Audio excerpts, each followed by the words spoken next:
Mesdames, Mesdemoiselles et Messieurs, bonsoir à toutes et à tous ou bonjour. Cela dépend de l'heure à laquelle vous me recevez et ici sur la tribune d'éveil des consciences. Soyez encore une fois les bienvenus. Vous êtes sur la tribune d'éveil des consciences. L'heure est grave, l'heure est très très grave du côté de l'Ukraine. Plus rien ne va du tout. C'est-à-dire, l'Ukraine a été poussée à bout. L'Ukraine est dos au mur. Les Occidentaux, plus particulièrement les États-Unis d'Amérique, qui ne cessent pas d'embrouiller l'Ukraine, qui ne veulent pas prendre le chemin de la paix, qui veulent continuer coûte que coûte à mettre l'Ukraine en face de la Russie, sont en train de mettre l'Ukraine dans de sérieuses difficultés. À l'instant où nous sommes en train de parler, il y a eu la révolte de deux députés. Il y a eu la révolte de deux députés. Deux députés relevant de la mouvance présidentielle qui se sont levés contre le commandant en chef des forces armées ukrainiennes, Oleksandr Syrskyi. Je crois que c'est ça son nom. Qu'est-ce qui se passe concrètement? Le commandant en chef des forces armées ukrainiennes a pris une décision qui ne plaît pas du tout à l'armée, ça ne plaît pas aux populations, ça ne plaît pas au Parlement ukrainien. Cette décision, c'est laquelle? En manque criard de soldats au sol, le commandant en chef des forces armées ukrainiennes a décidé d'affecter des techniciens de l'armée de l'air ukrainienne à l'infanterie. C'est-à-dire, ceux qui doivent travailler au niveau de l'armée de l'air, eux, ils sont dans les airs, l'entretien des machines, des avions, etc. Eux, c'est leur spécialité dans les airs. Ce sont eux qu'on a affectés à l'infanterie. L'infanterie, c'est quoi? Vous savez, au sein de l'armée, toutes les armées confondues, il y a plusieurs corps. Vous avez l'armée de terre, ceux qui évoluent au sol, qui marchent à pied. Cet ensemble-là est considéré comme est appelé l'infanterie. Ils sont parfois dans les véhicules blindés, etc. Eux, ce sont les armées de terre. Ceux qu'ils maîtrisent, c'est la terre. Vous avez l'armée de l'air. Eux, ce sont les airs qu'ils maîtrisent. Ce sont des pilotes, des techniciens, en tout cas des parachutes. Ils ne connaissent rien de ce qui est de l'armée de terre. Tout ce qu'ils connaissent, c'est la formation militaire commune de base que tous les militaires doivent avoir en commun. C'est ce que eux, ils maîtrisent. Il y a l'armée, on va dire quoi, de la mer, hein, voilà, ceux qui, je ne sais pas comment on va dire ça, j'ai oublié le mot. Hein, vous avez ceux qui sont les sous-marins, etc., etc. Je vais me remémorer du mot. Alors, c'est cette séparation des pouvoirs au sein de l'armée, des compétences, j'allais dire, au sein de l'armée, d'une armée normale, qui permet à l'armée d'être efficace. Chacun joue son rôle. Puisqu'en période de conflit armé, vous avez évidemment que si le pays est attaqué, c'est sur tous les fronts, à terre, c'est-à-dire au sol, dans la mer, dans les airs. Alors, ce sont ceux-là qui travaillent dans les airs, qu'on a affectés à terre. Ils ne connaissent rien de ce qui se passe à terre. Ils ne maîtrisent pas.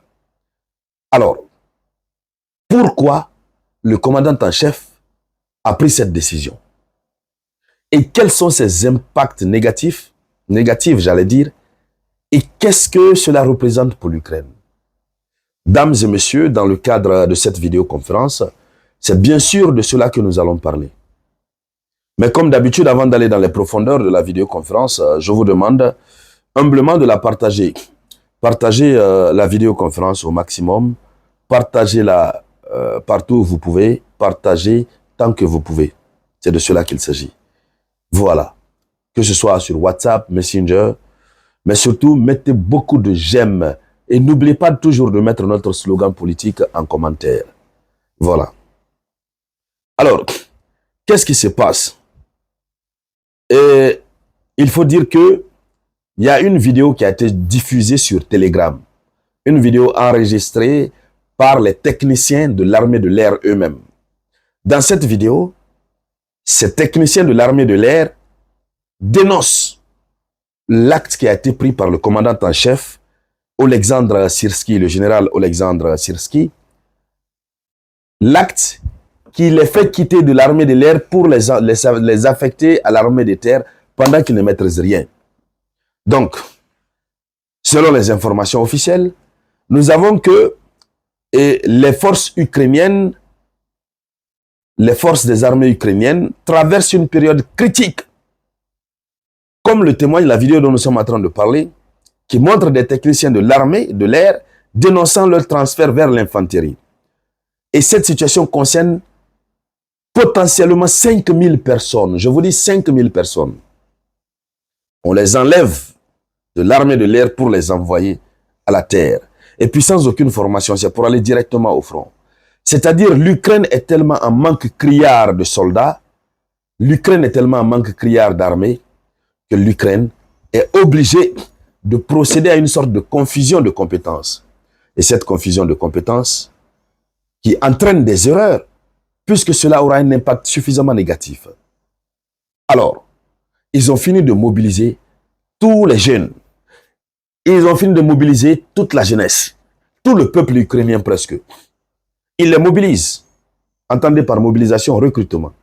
Ils les mobilisent, ils les envoient au front et automatiquement, la Russie leur donne leur ticket pour le repos éternel. Ils ne font que partir. Finalement, il n'y a plus personne. Et c'est là, à partir de ce moment-là, qu'ils ont décidé, en tout cas, eux, un être humain, c'est un être humain. Un citoyen ukrainien est un citoyen ukrainien, il faut l'envoyer partout. Alors, ce n'est pas le premier cas. On nous rappelle déjà que fin décembre, il y a des médecins, fin décembre 2024, passé là, il y a des médecins de l'armée ukrainienne qui ont été affectés à l'infanterie pour aller au front. Eux, ce sont des médecins. Oui, c'est normal qu'ils soient au front, mais ils doivent être au front pourquoi? C'est pour traiter les malades, les blessés, etc. Mais pas pour aller prendre le gun pour aller combattre au front. Et lorsque ça s'était passé en décembre 2024, fin décembre 2024, il a fallu l'intervention directe de Volodymyr Zelensky pour qu'on puisse les laisser tranquilles. Cette fois-ci, ce sont 2 députés qui sont sortis. Partagez-moi cette vidéoconférence, s'il vous plaît. Partagez la vidéoconférence, partagez-la. Oui. Partagez au maximum, s'il vous plaît. Voilà. Il faut vérifier parfois, puisqu'on est nouveau dans l'utilisation de la chose. Alors, donc, qu'est-ce qui se passe? Ces gens, ces 2 députés qui se sont opposés, nous avons, ce sont des dames, nous avons Marinia. D'abord, il faut rappeler que ce sont des 2 députés du parti présidentiel, serviteur du peuple. Donc, ce sont des gens qui sont dans le camp même de Volodymyr Zelensky. Nous avons Mariana Bezougalaya et Alexei. Je crois que c'est une femme et un homme. Alexei Goncharenko.